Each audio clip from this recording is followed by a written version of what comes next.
All But right, well, as long as you send me the information, I can do it. I just, it's now posted to MB, and I sent you a new version of the thing by email as well. Okay, I'm recording, so whenever you're ready, you can let her roll. Okay.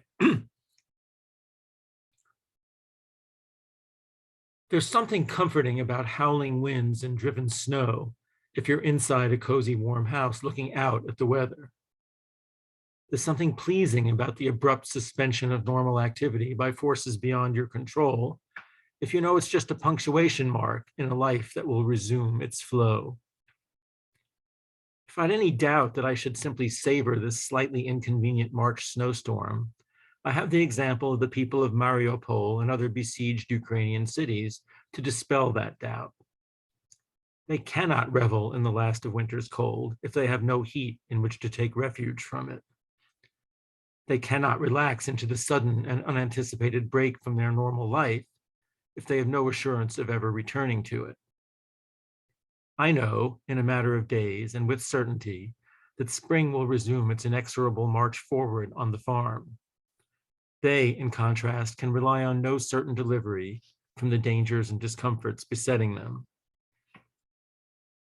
By preventing me from carrying out the tree trimming and blackberry thinning I had planned for the day, the storm served as an opportunity for me to take stock and especially to appreciate my great good fortune. It's been a somewhat tough week on the farm. I was happy at first that warm weather last weekend had melted away the snow on the pasture. I was afraid the snow would keep a truck from getting to the barn to take lambs to market. What I had not reckoned with was the mud that replaced the snow, which nearly swallowed the truck's wheels as it tried to cross the pasture. Luckily, I had the help of two friends, thanks again, Steve and Tom, to help corral, push, and pull the lambs out to the street, where the truck ended up having to park. I may think of myself as farming on my own, but without the good fortune of friends willing to step up and assist, I'd be at a loss.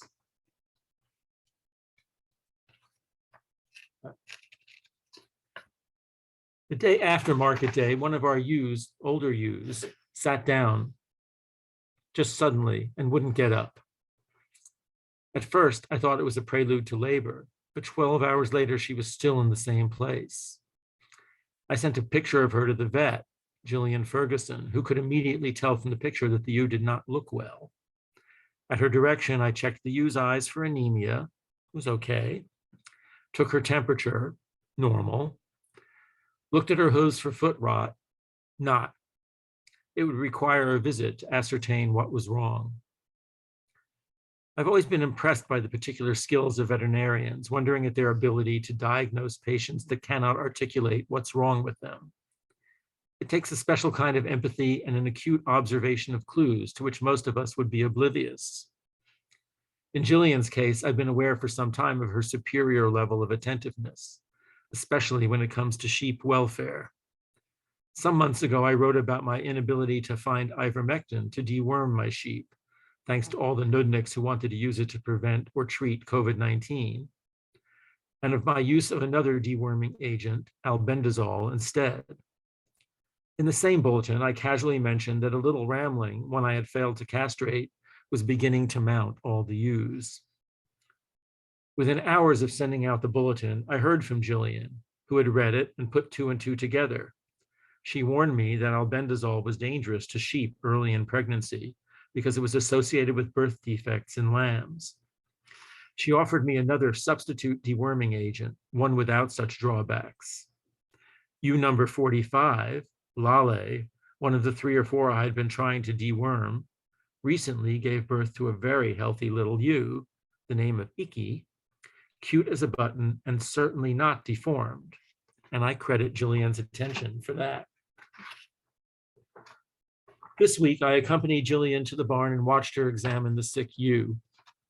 There was something reassuring as she listened to her heartbeat through a stethoscope, carefully palpated her body, and determined that the ewe was carrying at least 2 and possibly 3 fetuses, though likely a few weeks away from giving birth. The diagnosis was pregnancy toxemia, for which we had not very good choices. The fetuses, if alive, were almost certainly not viable yet, and the risk of limping the mother along until they were, given the strain on her right now from the pregnancy, was huge. We opted instead to try to abort the fetuses to save the mother. Thank God the farm is not in Texas. Gillian gave her a steroid injection that would likely cause her to go into labor in 36 to 48 hours, as well as administering vitamin B12 and drenching her with calcium salts to counteract the effects on her body of the toxemia. I had to administer the supplements by injection and oral drenching every 12 hours thereafter. These all had their desired effects. The ewe was up and about by the next day, and on the second day, you could see her beginning to expel the placenta. Sadly, though, the effort to give birth seemed to rupture her uterus, a risk that Gillian had warned of for a ewe in her condition, and the ewe died. Sad as the outcome was, I was still, as I dug the grave yesterday, grateful. Grateful to Gillian for helping me to navigate the situation and for giving the ewe a couple of good last days and a chance at survival. Grateful that I lived somewhere that a medical professional could do her work without hostile army impeding her access. And grateful even that I could dig a grave without fear of incoming fire to lay her to rest in peace. In our world, not everyone enjoys such good fortune.